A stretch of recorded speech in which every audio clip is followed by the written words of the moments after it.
Hi kids! My name is Linda and I wrote a children's book about a little mouse. Her name is Solamae and she's lost. So she's trying to find her parents, and what happened was she jumped onto a ship and the ship took off with her. So now she's traveling all over the world and having adventures and meeting people and other animals. So I'm going to read to you a little bit about the story. Here's her picture. And here's a picture of the ship that she travels on. It's an old wooden ship and it has a wonderful crew and a captain named Captain Julian, and he's really nice, but he doesn't know she's there. So I'm going to read to you a little bit. I know that you've all read books before, except I'm not so sure about Megan. Has Megan read any books? I told you, I'm a person. All people read books. I've read a book. Okay, then Megan, you're going to like this story too. The first chapter is called A Bit of Bacon.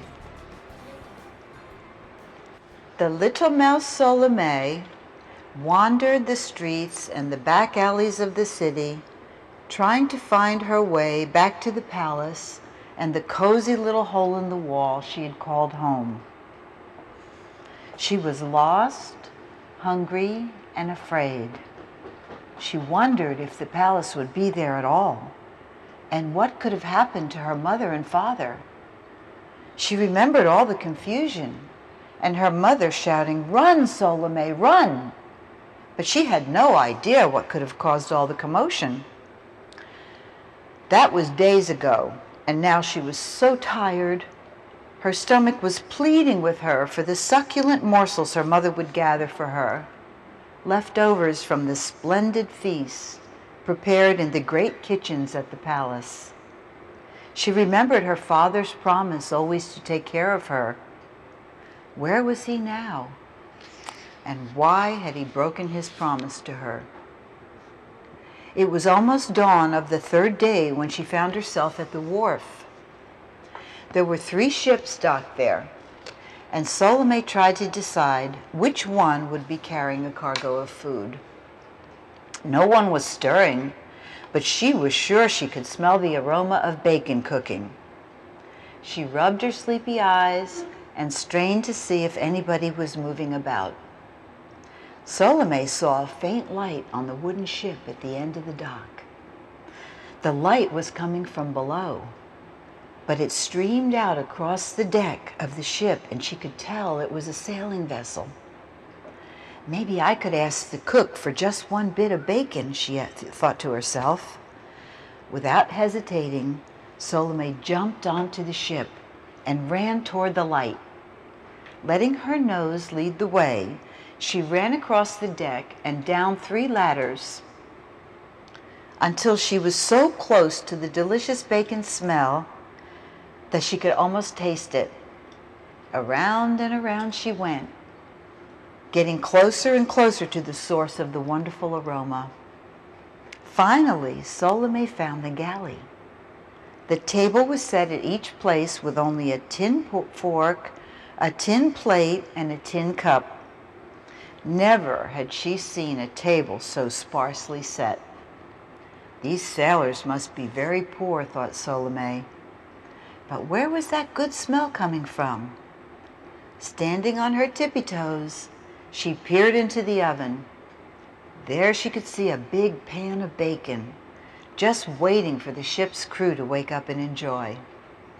Solamae thought longingly to herself, I wish the cook would come back so that I could ask for just one piece, not forgetting that she'd been taught never to steal.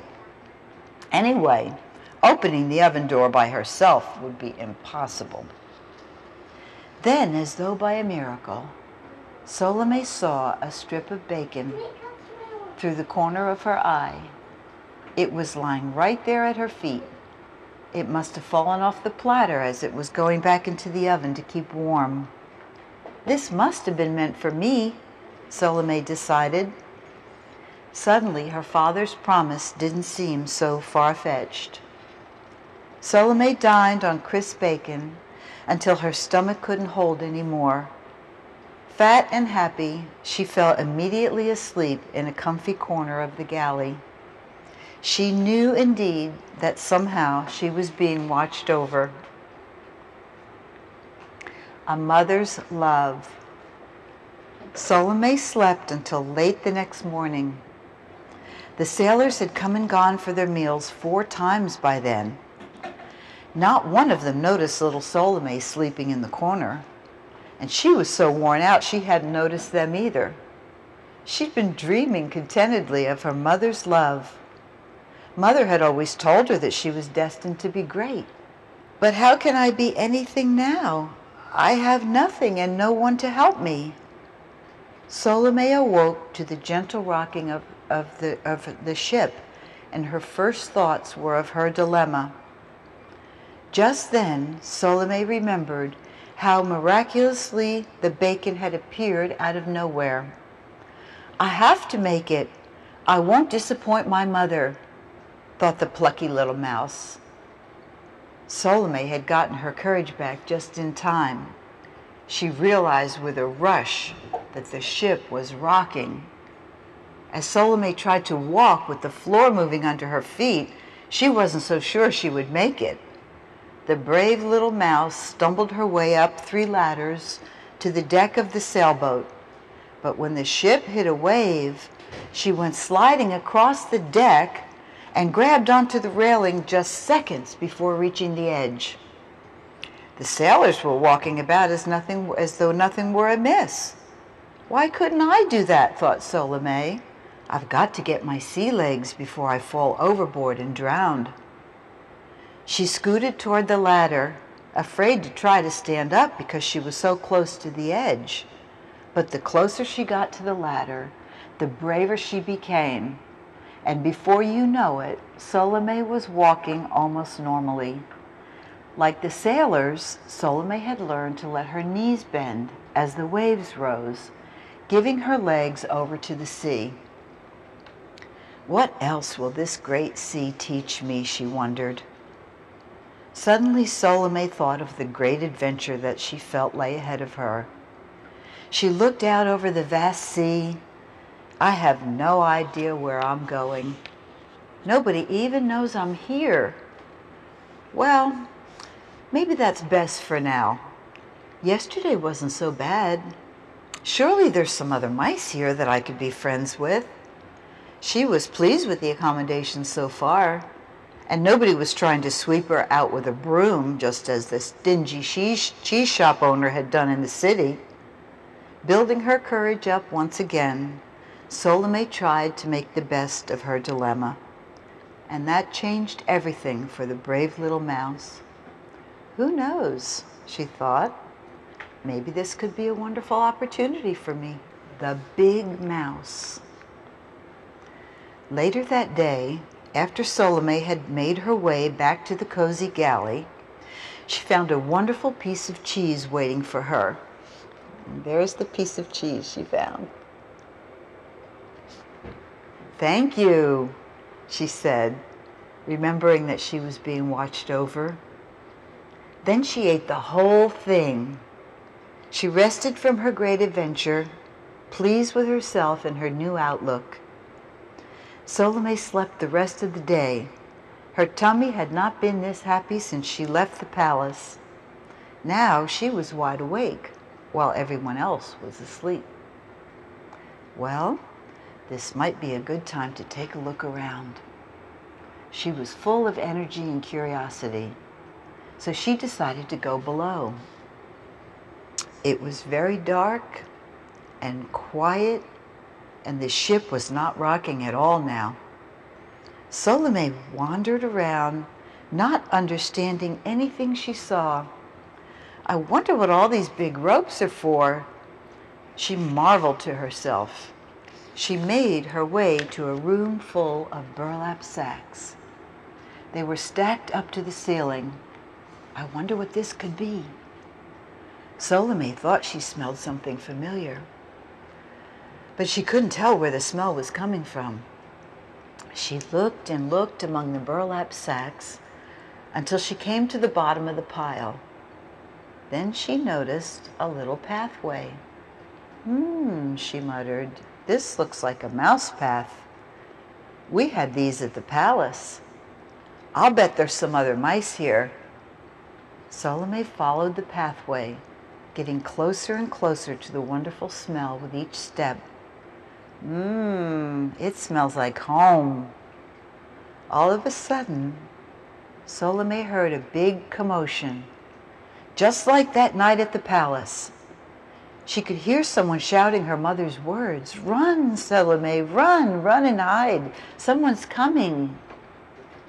Just then, Solamae came face to face with a really big mouse.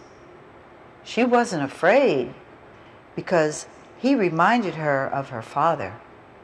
The big mouse's eyebrows knitted together, just like her father's did when he was concerned about something. "What do you want?" he asked firmly. "What are you looking for?" Solamae didn't know what to think. "I'm not looking for anything in particular," she answered. The big mouse was becoming annoyed with her. She seemed too quiet. "Where did you come from?" he demanded of her. Solamae proceeded to tell the big mouse all that had happened to her in the last week.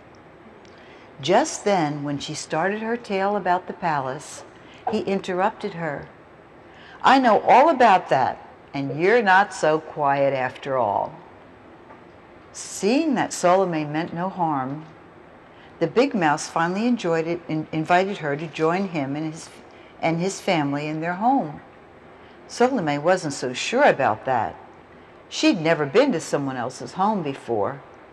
"Oh, I hope I can remember my good manners."